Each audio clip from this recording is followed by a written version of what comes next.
denied Governor Rick Scott's request to declare a federal emergency. That decision now has the governor firing back. Shortly after the shootings, the governor asked President Obama to make the declaration under the Stafford Act in order to use the full resources of the federal government to help the victims, their families, and the community. But tonight, FEMA Administrator Craig Fugate denied that request, saying the governor, quote, did not demonstrate how the emergency response associated with this situation is beyond the capability of the state and affected local governments, or identify any direct federal assistance needed to save lives or protect property. Now, the governor quickly responded in a statement. He said in part, quote, "It is unthinkable that President Obama does not define this as an emergency.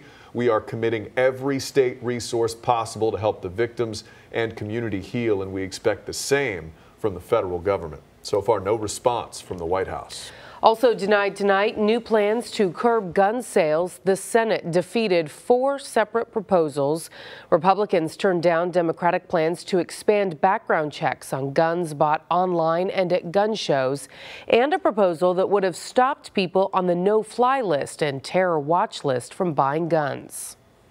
What am I going to tell the community of Orlando that is trying to come together in the healing? Sadly, what I'm going to have to tell them is the NRA won again.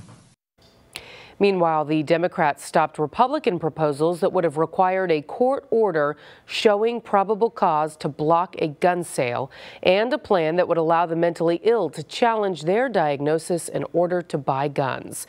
The National Rifle Association led lobbying efforts against the gun regulations, saying the focus is misplaced.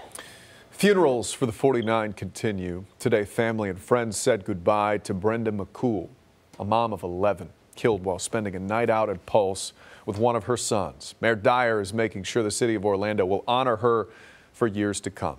Here's Lauren Korn. Once the funeral service ended, family members released 49 balloons to remember all of the 49 victims. Also on hand was Mayor Buddy Dyer, and he declared today as a citywide day of mourning to honor the memory of Brenda McCool. Friends and family said their final goodbyes to 49-year-old Brenda McCool as music filled the First United Methodist Church.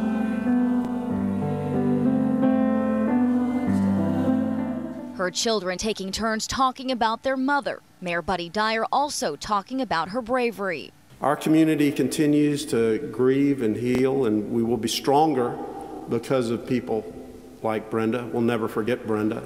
The mother of 11 risked her own life to save her 21-year-old son by telling him to get down while she shielded him from the bullets. Because Brenda McCool was a beautiful person. She always looked out for her kids, and she lost her life protecting one of them. While the funeral service was going on inside, dozens of bikers, including McCool's relative from the Latin American Motorcycle Association, gathered outside to protect the family from any protesters. They say McCool participated in their events, cookouts, and other gatherings, and now they wanted to show their support. Everybody's been looking out for one another. Everybody's supporting one another. Orlando's Orlando. One of McCool's children has set up a GoFundMe account to pay for funeral expenses. If you would like to donate, we'll have all of that information on our website at clickorlando.com. In Orlando, Lauren Korn, News 6.